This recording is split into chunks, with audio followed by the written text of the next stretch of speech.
Have you ever wondered if wisdom from, say, over 75 years ago could actually solve the problems we're facing today? Well, we're about to find out. We're going to dive deep into the September 1947 edition of Akhand Jyoti, which is a collection of truly profound articles written by the revered Param Pujya Gurudev Pandit Shriram Sharma Acharyaji. And I think you'll be pretty amazed at just how relevant this ancient wisdom still is. All right, so let's just jump right in with a question that I'm pretty sure is on everyone's mind these days. With the constant noise, the notifications, the endless hustle, how do we actually find true, lasting peace of mind? Well, according to these timeless teachings, the answer isn't something you can buy, and it's not some far-off destination. It all starts right here, inside with the power of the mind. See, the core idea is that real peace doesn't come from changing the world around you, it comes from mastering the world within you.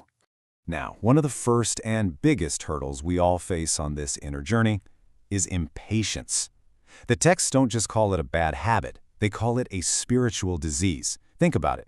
It's that constant restlessness, that need for everything to happen now, that totally clouds our judgment and makes us rush into things. And ultimately, it just gets in the way of any real success. And you can really see the two paths laid out so clearly here. On one side, you have instability. That's the wavering mind, the hurried actions, all the anxiety, and it just leads to failure. But on the other side, you have patience. That's the calm mind, the thoughtful action, the perseverance, and that's the real path to success. It's a clear choice, right? Chaos or composure. So, getting a handle on patience is the first step.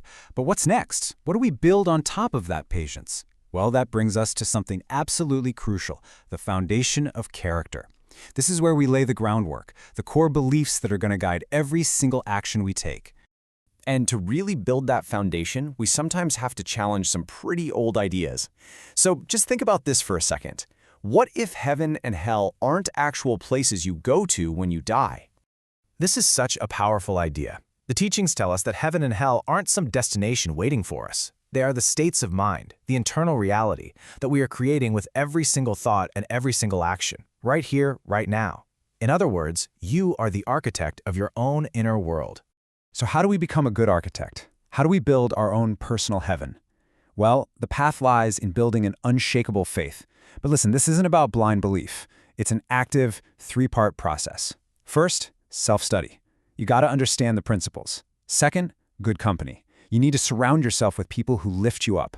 And third, and this is the most important one, practice. You have to consistently put these ideas into action in your daily life. Okay, so with that strong inner character and a solid faith as our foundation, now we're ready. Now we can step out into the world and walk the path of action, but in a way that's conscious and truly purposeful. You know, a key principle here is sacrifice, but not in the way we usually think of it, not as a loss. It's more like a seed. A seed literally has to break itself apart to become a massive tree. In the same way, we have to be willing to let go of our small, petty, selfish wants to make room for something so much bigger, a higher purpose that actually helps everyone. And walking this path, it takes energy. A lot of it. The teachings are really clear that our vital energy, our life force, is an incredibly precious resource. It's like a battery, and we're warned not to let it leak away through things like negative thoughts, anger, gossip, or just, well, useless activities. Protecting and conserving that energy is absolutely key to having the strength to do great things. Okay, let's be real. This all sounds great in theory, right? But how do we actually do this while living in the real world with all its pressures, temptations, and distractions? This next part is all about that, the world and the practice. One of the biggest traps the texts warn us about is materialism, and it's perfectly captured by this idea of chasing fashion. It's a cycle, right? It leads to debt, to constantly comparing yourself to others, and just general unhappiness. So what's the way out? The power of simplicity. And look, this isn't about having less, it's about making space for what truly matters. Inner peace, stability, and the freedom to just be you. And to really drive this point home, there's this fantastic parable in the texts. It starts with this greedy king who wanted nothing more than to be the richest man in the world. So he was granted a special touch. Everything he came into contact with would turn to pure gold. And at first, he was ecstatic. Can you imagine? He ran around his palace, turning everything into glittering gold.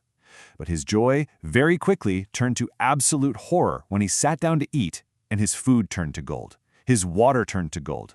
He was starving to death, surrounded by all the wealth in the world.